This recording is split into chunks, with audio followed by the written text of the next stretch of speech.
महामार्गाच्या दुरुस्तीकडे लक्ष वेधण्यासाठी सोशल मीडियात एक झेंडा निषेधाचा आंदोलन। नमस्कार, मी प्रियंका आणि तुम्ही पाहताय I love Nagar news. Nagar Manmad महामार्गाच्या दुरुस्तीकडे लक्ष वेधण्यासाठी सोशल मीडियामधून एक अनोखं आंदोलन उभं राहिलंय। आषाढी एकादशीच्या निमित्ताने पंढरपूरला जाणाऱ्या वारकऱ्यांमार्फत पंढरपूरच्या विठोबाला साकडं घालण्यात आलं। बा पांडुरंगा, आमचा महामार्ग आता तरी चांगला होऊ दे, या आशयाचे फलक राहुरीमध्ये वेगवेगळ्या ठिकाणी या महामार्गाच्या लगत दुतर्फा लावण्यात आले होते। त्यानंतर एक झेंडा निषेधाचा हे आंदोलन सोशल माध्यमातून उभं राहिलं। 15 ऑगस्ट पर्यंत नागरिकांना संबंधित विभाग, राष्ट्रीय महामार्ग प्राधिकरण, ठेकेदार यांच्या निषेधार्थ आपल्या वाहनावर, आपल्या घरावर, आपल्या व्यावसायिक संकुलावर एक काळा झेंडा लावून या सगळ्याचा तीव्र निषेध केला जावा, असं आवाहन समितीने केलं आहे। अत्यंत शांततेच्या मार्गाने या रस्त्याच्या दुरुस्तीकडे लक्ष वेधण्यासाठी हे आंदोलन हाती घेण्यात आलं असल्याचं या कृती समितीचे अध्यक्ष देवेंद्र लांबे, नगरसेवक वसंत कदम, नवनीत दरक यांनी सांगितले। लढा नगर मनमाड रोडसाठी या सोशल मीडियावर ग्रुपद्वारे जनजागृती केली जात आहे।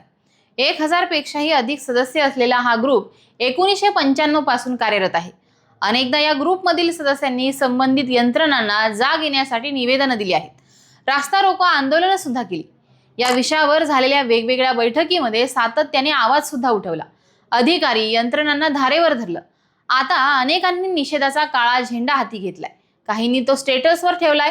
या महामार्गावर झालेल्या कामापोटी आतापर्यंत 150 कोटी रुपये या ठेकेदाराला अदा करण्यात आले आहेत। मात्र एकाच पावसात हा रस्ता पुन्हा पूर्वीपेक्षाही अधिक खराब झालेला आहे। सोशल मीडियातून या रस्त्याचं काम सुरू असताना त्याच्या दर्जाविषयी सातत्याने शंका व्यक्त केल्या जात होत्या, मात्र त्याकडे पूर्णपणे डोळेझाक करण्यात आली आणि आता यंत्रणा परस्परांकडे बोट दाखवित आहे।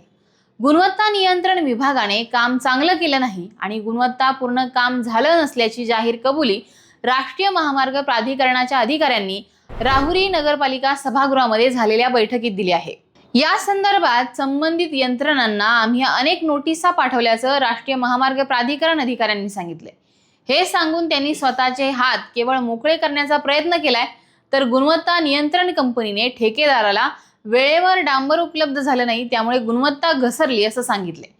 प्रत्यक्षात चांगला रस्ता हवा, यासाठी आता काय केलं पाहिजे असा मोठा प्रश्न रस्ता दुरुस्ती आंदोलन समितीला पडलेला होता। त्यातूनच एक झेंडा एक फीत निषेधाची हे आंदोलन सुरू करण्यात आलंय। त्याला प्रतिसाद वाढतोय।